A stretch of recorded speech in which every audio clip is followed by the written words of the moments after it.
So a legit reporter says Ben Simmons might retire. People are like, doesn't love the game, just in it for the money. But the actual reason he could retire is in front of our face. Dude's been telling us for years. And I'm not saying to feel sorry for Ben Simmons, but some people want to enjoy his downfall. Like a Jazz blog has the headline, Jazz fans can't help but laugh at Ben Simmons' fall from grace. Really? You're gonna laugh at a guy's career falling apart? Like, this is example number one of if a dude makes enough money, all of a sudden people act like he's not even a person. But what is the actual reason for all of this? Well, Stefan Bondi is a plugged-in Knicks reporter for the New York Post. He says, according to sources, Ben Simmons has generated interest from the Knicks and another team, but is also questioning whether he even wants to continue playing in the NBA next season. Which is insane because just a few months ago, Ben gave an interview to a guy named Scoop B, and he said, I'm still growing in terms of my game. I mean, it's a whole different experience for me, you know, being on the rebuilding Nets, but I'm a competitor, you know. Oh yeah, of course, Ben Simmons the competitor, that's what they all said. So what changed between a few months ago and now? But yet another data leak just happened. 378 gigs of data from a big bank near where I live was found online. This kind of thing is so serious because it leads to identity theft, scams, phishing attempts, harassing, and doxing? Well, that is where today's sponsor, Delete Me, comes in to help. For example, I mentioned phishing scams. Someone steals your identity by tricking you into clicking on a link. In fact, the median loss of fraud cases like this to victims is $500. And that is why I personally trust Delete Me to keep my info away from people who want to steal my identity or scam me. All I had to do was sign up, provide my info, and I told him, hey, crush every single data broker out there who's got my info. Delete Me gets started right away.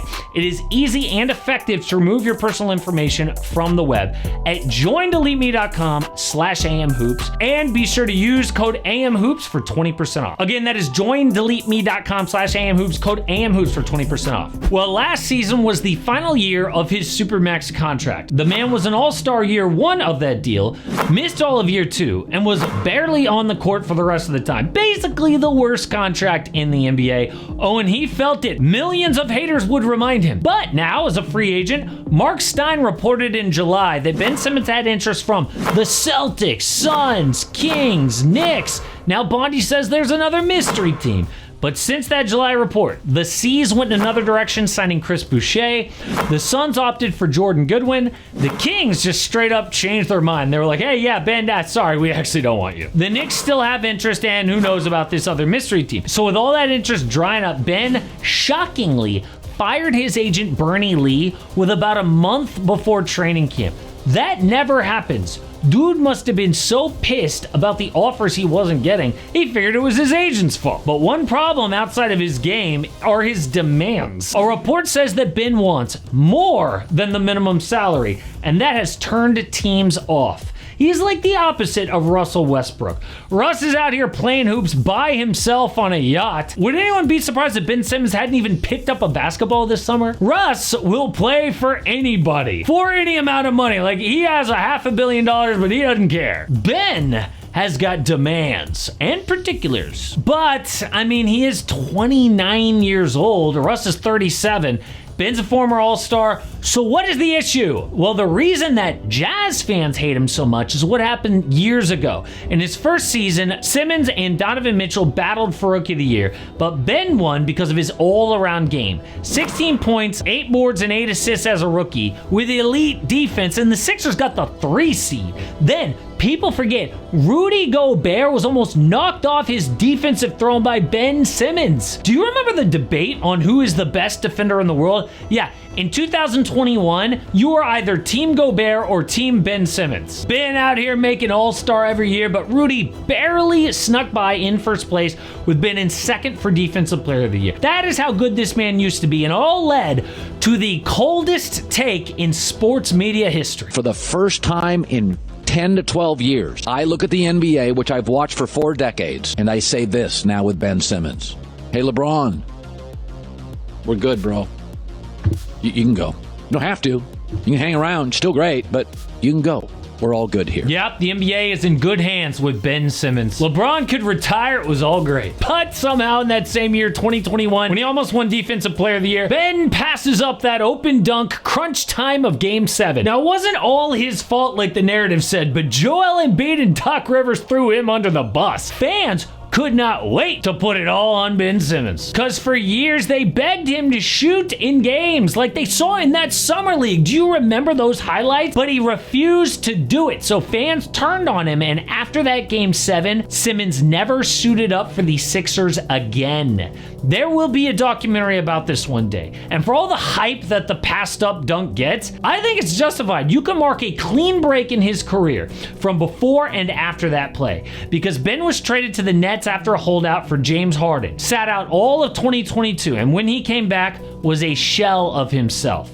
This is a look at his time in Brooklyn. Overall, he sat 66% of the games and went from all-star defensive player of the year type guy to a walking triple single. Why? A mystery. Actually, it's not. People just don't believe it. While playing for the Sixers, Ben said, I was actually going up the stairs. Initially, I had some soreness in my back when I was working out. Then, when I went to hop up the stairs, run up the stairs, my whole right side just dropped. As soon as I went upstairs, I laid down and could not move. Dude herniated a disc in his back. It required surgery in the 2022 offseason. But after that, another back injury popped up. He had an impinged back nerve that forced him to miss a ton of games. But while he sat, dude, for some reason, always wore sunglasses, chilling in a Gucci jacket, making more than anybody else on the team. He is the most tone-deaf guy in the world. So people are like, oh, a back injury, sure. The guy who refuses to improve his game, who holds out on the Sixers, all of a sudden's got a back injury. How convenient. But when you watched him play, dude clearly had issues. It reminds you of what happened to Tiger Woods. He had a huge scandal that got all the headlines, right? He cheated on his wife. But at the same exact time that all came out, he suffered career-altering injuries that took him down. So right after the scandal, his career just falls apart, but people barely look at the actual reason. All people remember is big controversy, Tiger sucks. Now with Ben, he didn't have the big personal problems. His was just he passed up a dunk. But it just so happens, at the exact same time, his back breaks and he's never the same. People thought, oh, Tiger can't win anymore because of that big scandal. No, it was the injuries. And same with Ben Simmons. Oh, the Sixers mess broke his brain. He's also got a broken back. People forget that little detail. But to make things worse, nobody has any sympathy for Ben Simmons. I mean, there have been character questions even before he was drafted. Tracy McGrady went on ESPN, told a story about watching Game 6 of the NBA Finals in a suite in Cleveland. Had Bill Russell there, Vince Carter, but young Ben Simmons walks in like he's the legend. Didn't say hi to anybody. Then former coach and GM Stu Jackson said, there's just something about the way that Simmons handles himself or has been handled by his camp that gives me a little cause for pause, just in terms of whether mentally and personally he's ready to make the jump to the NBA level. At the time, we're like, dude, he's such a young kid, don't be so harsh. But those guys were right. Ben's attitude was too cool to improve his game and help the team.